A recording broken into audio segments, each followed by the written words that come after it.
আসসালামাইকুম শিক্ষার্থীবৃন্দু, আপনারা সবাই কেমন আছেন? আলহামদুলিল্লাহ সবাই ভালো আছেন। আমি আলহামদুলিল্লাহ ভালো আছি। আজকে আমি আপনাদের সামনে জ্যামিতির কিছু বিষয় নিয়ে আলোচনা করব।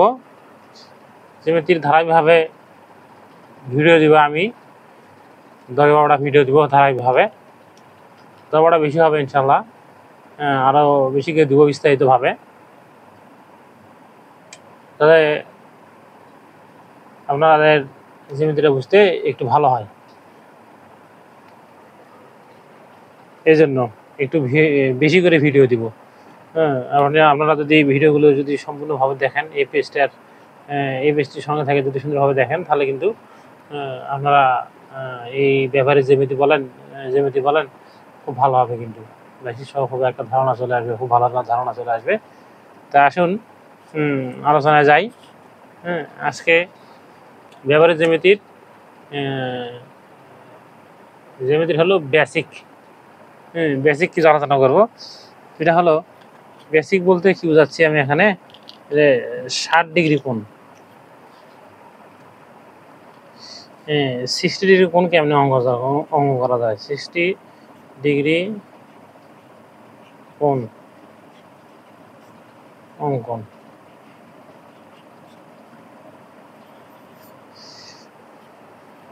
এই 60 ডিগ্রি কোণ কেমনে অঙ্কন করা যায়, এটা আমরা একটু দেখবো কেমনে অঙ্কন করতে পারি।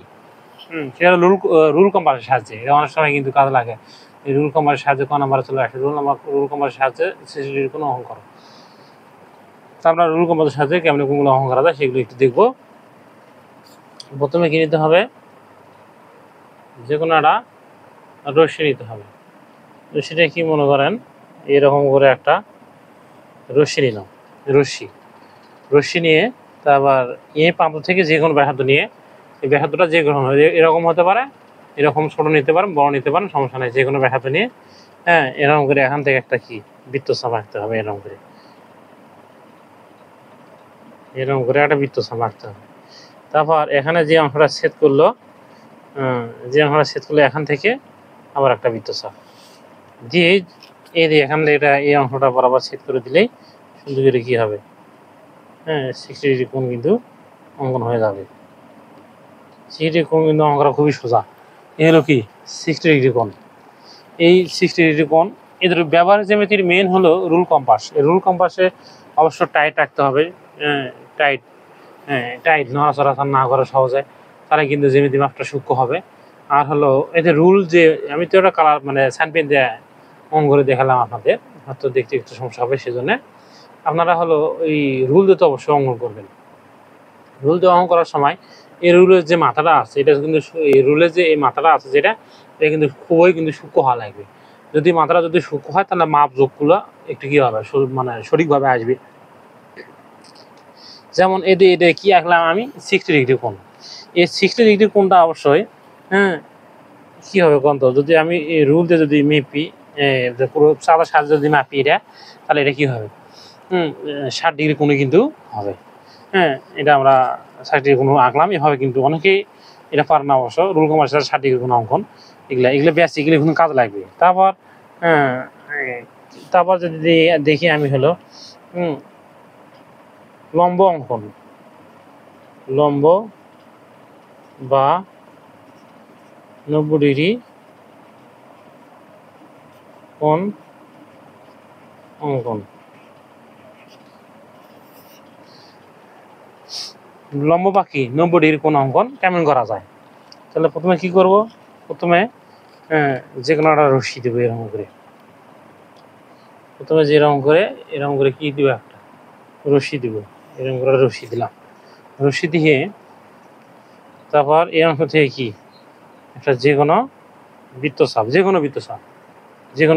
এখান থেকে এরকম করে একটা যে কোনো বৃত্তচাপ দিলাম। তারপর এখানে ওই বৃত্তচাপ নিয়ে এখানে যেটা ছেদ করছে, এখান থেকে এরকম করে বৃত্তচাপ, আবার ওখান থেকে এটার উপরে এরকম করে বড় করে দিলে, আবার এই অংশ থেকে একটা বৃত্তচাপ অঙ্কন করলে কি হয়ে যাবে, এটা যোগ করে দিলে কি হবে বলেন তো, লম্ব হবে। কি হবে, লম্ব হবে। লম্ব বা 90 ডিগ্রি কোণ, 90 ডিগ্রি কোণ, বুঝলেন? এভাবে কি এই আঁকাগুলো কিন্তু পারা লাগবে। হ্যাঁ, এগুলো হলো বেসিক, এগুলো কিন্তু কাজে লাগবে। এটা 90 ডিগ্রি করা হয়, হ্যাঁ 90 ডিগ্রি, এটা এভাবে এগুলো আঁকা যায়। তারপর তারপর মনে করেন কত ডিগ্রি আমি যদি লিখি, তারপর হলো 120 ডিগ্রি কোণ, 120 ডিগ্রি কোণ কোন অঙ্কন 120 ডিগ্রি কোণকে আপনি আঁকা যায়। এগুলো আশায় আগে আগে কিন্তু একটু কি করবেন, চর্চা করবেন। হ্যাঁ, 120 ডিগ্রি কোণ, তাহলে 120 ডিগ্রি কোণকে আপনি আঁকা যায়। তো যে কোণটা কি করতে হবে, এরকম করে রেখা নিতে হবে, যে কোণটা রেখা নিতে হবে, এরকম করে রেখা নিলাম। রেখা নিয়ে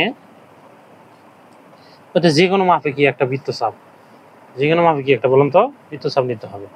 হ্যাঁ, এরকম করে যে কোনো মাপে একটা বৃত্তচাপ যদি নেই, এখান থেকে একটা বৃত্তচাপ, এখান থেকে একটা, আর এই এখান থেকে একটা নিয়ে কিন্তু এটা যোগ করে দিলে কি হবে, 120 ডিগ্রি কিন্তু হয়ে যাবে, বুঝছেন? 120 ডিগ্রি কিন্তু কোণ হয়ে যাবে। এই তো 120 ডিগ্রি কোণ, এভাবে কিন্তু এটা আঁকা লাগবে। তারপর আমি যদি লিখি কত ডিগ্রি, 75 ডিগ্রি কোণ অঙ্কন, কোণ অঙ্কন অঙ্কন 75 ডিগ্রি কোণ অঙ্কন কেমনে অঙ্কন করা যায়? তাহলে প্রথমে কি করতে হবে, এরকম করে একটা বৃত্তচাপ দিতে হবে, এরকম করে একটা বৃত্তচাপ দিতে হবে। বৃত্তচাপ দিয়ে এই অংশ থেকে এই অংশ থেকে একটা কি বৃত্তচাপ যে কোনো, তারপর এই অংশ থেকে একটা বৃত্তচাপ, আবার এই অংশ থেকে একটা বৃত্তচাপ, তারপর এই অংশ থেকে বৃত্তচাপ, অর্থাৎ আগে লম্বটা আঁকতে হবে। লম্বা আমি আঁকে দেখে দিলাম, এই লম্বটা আগে আঁকতে হবে। লম্ব অঙ্কন করার পর দেখেন আমি কিন্তু আগে দিলাম, সেটা হলো এখান থেকে এটা কয় ডিগ্রি, এখান থেকে এটা কিন্তু 60 ডিগ্রি, তাই না? 60 ডিগ্রি, এখান থেকে এটা 60 ডিগ্রি, 60 ডিগ্রি হয় যদি, তাহলে এখান থেকে এটা যদি 60 ডিগ্রি হয়, এখান থেকে এটা 60 ডিগ্রি, তাহলে এখান থেকে এটা কত ডিগ্রি হবে, পুরোটা যদি 90 ডিগ্রি, এখান থেকে এই পর্যন্ত, অর্থাৎ এই কোণটা, এই কোণ থেকে এই কোণ পর্যন্ত কয় ডিগ্রি, এটা কিন্তু 90 ডিগ্রি, তাহলে এখান থেকে এটা 60 ডিগ্রি, এটা এখান থেকে 60 ডিগ্রি, তাই না? আর এখান থেকে কত হচ্ছে, তাহলে এটা 30 ডিগ্রি হচ্ছে, 30 ডিগ্রি হচ্ছে। তাহলে 30 ডিগ্রি যদি আমি অর্ধেক করি, এই কোণটা যদি অর্ধেক করি, তাহলে এটা 15 হবে। তাহলে 15 আর 60 কত হবে, 75।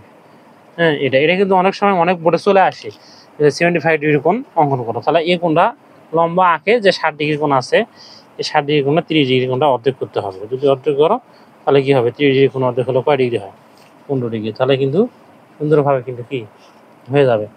তাহলে এই হলো কি, এই হলো 60 ডিগ্রি কোণ অঙ্কন। এখান থেকে যেটা ছেদ করবে অংশটা থেকে ক্রিয়া করে দিলেই কিন্তু হয়ে যাবে, এরকম করে। এই তো এটা 75 ডিগ্রি কোণ অঙ্কন, এভাবে কিন্তু সহজে করা যায়। এখন 45 ডিগ্রি কোণ যদি বলে, 75 ডিগ্রি কোণ 45 ডিগ্রি,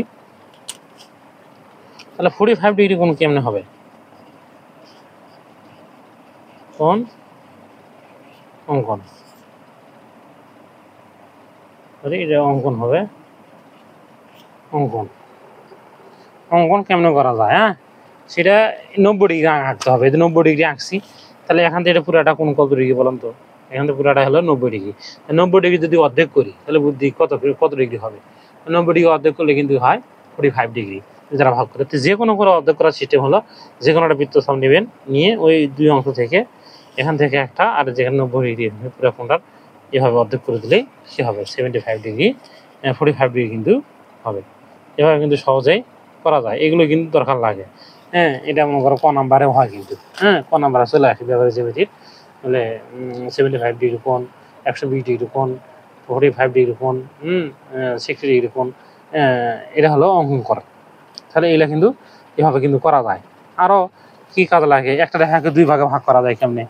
হ্যাঁ, একটা রেখাকে দুই ভাগে ভাগ, মনে করেন একটা রেখা আছে, হ্যাঁ, এটা একটা রেখা, হ্যাঁ, একটা রেখা, এই যে মনে করেন একটা রেখা, এই যে রেখা, এই রেখাটাকে আমি দুই ভাগে ভাগ করব। কেমনে ভাগ করব? হ্যাঁ, এই রেখাটা দুই ভাগে ভাগ করব। কেমনে ভাগ করব? এটা মনে করেন অর্ধেকের বেশি ব্যাসার্ধ নিতে হবে। অর্ধেক বেশি কি নিতে হবে? ব্যাসার্ধ নিতে হবে। নিয়ে উপরের বৃত্তচাপ, নিচেটা কি বৃত্তচাপ, অর্ধেকের বেশি নিতে হবে। অর্ধেক এই বন্ধু হলে বেশি করে একটু নিতে হবে। অর্ধেকের বেশি ব্যাসার্ধ নিয়ে উপরে একটা নিচে একটা, অপর প্রান্ত থেকে উপরে একটা নিচে একটা দিলে কি হবে? এই রেখাটা দুই ভাগে ভাগ হয়ে যাবে। এই রেখাটা কি হলো? দুই ভাগে ভাগ হয়ে গেল। দেখেন এখান থেকে যে মাপটা আসবে, এখান থেকে যে মাপ আসবে আর ওখান থেকে কি সেমি মাপ কিন্তু চলে আসবে। তাহলে একটা রেখা দুই ভাগে ভাগ হয়ে গেল এইভাবে। তারপর যদি বলে একটা রেখাকে তিন ভাগে ভাগ করা যায় কেমনে, তাহলে কি করবেন? যে কোনো একটা রেখা নেবেন, এখানে এখানে একটা কোণ আঁকবেন, 60 ডিগ্রি কোণ, যে কোনো কোণ আঁকলেই হবে, সমস্যা নাই। হ্যাঁ, এখানে একটা কোণ আঁকবেন 60 ডিগ্রি কোণ। আবার 60 ডিগ্রি কোণ, আবার এই প্রান্ত থেকে কি ওই 60 ডিগ্রি কোণই আঁকতে হবে। হ্যাঁ, নিচে আঁকতে হবে কিন্তু, হ্যাঁ, নিচে আঁকতে হবে।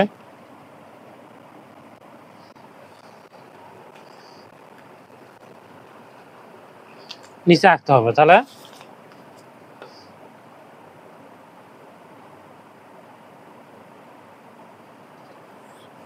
এই দিক দিয়ে একটা আর একটা কি এই দিক দিয়ে দুটা কোণ দুই পাশে আঁকলাম। তাহলে কোণ আঁকার পর যে রশ্মিগুলো দিছি, এই রশ্মিগুলো এই প্রান্ত থেকে সমান ব্যাসার্ধ দুটা টান দিতে হবে, এরকম করে একটা আর একটা কি এরকম করে। আর ওই প্রান্ত থেকেও ওই প্রান্ত থেকে ওরকম করে কি এখানে একটা আর এখানে একটা এরকম করে দিলে কি হবে? একটা রেখা দুই ভাগে ভাগ হবে। এমন যোগ করতে হবে। এটার নিচের প্রান্তটা আর ওটা কি উপরের প্রান্ত, এইভাবে যোগ করে দেওয়া লাগবে। আর এটা হলো উপরের প্রান্ত আর ওইটা কি নিচের প্রান্ত, এরকম করে যোগ করে দিলে এ কি হবে? এখান থেকে এটা এই ভাগটা আর এই ভাগটা কি হবে? সমান হবে। তিনটা ভাগ কিন্তু সমান হবে। এ হলো কি ব্যবহারিক জ্যামিতির বেসিক। হ্যাঁ, কেমনে কি করা যায় সেগুলো, এগুলো কিন্তু পারা লাগবে। আমার সঙ্গে চলে আসি যদি একটি রেখাকে মানে 10 ডিগ্রি মানে 10 সেন্টিমিটার রেখাকে একটা তিন ভাগে ভাগ করে এরকম, বা রুল কম্পাসের সাহায্যে 45 ডিগ্রি কোণ অঙ্কন করো, বা রুল কম্পাসের সাহায্যে 75 ডিগ্রি কোণ অঙ্কন করো, এভাবে কিন্তু চলে আসে। এই বিষয়গুলো একটু মাথায় দিবেন। এগুলো ব্যবহার প্রথম ক্লাস ধারাবাহিকভাবে আমি ভিডিওগুলো দিয়ে দেবো ইনশাল্লাহ। আসসালামু আলাইকুম।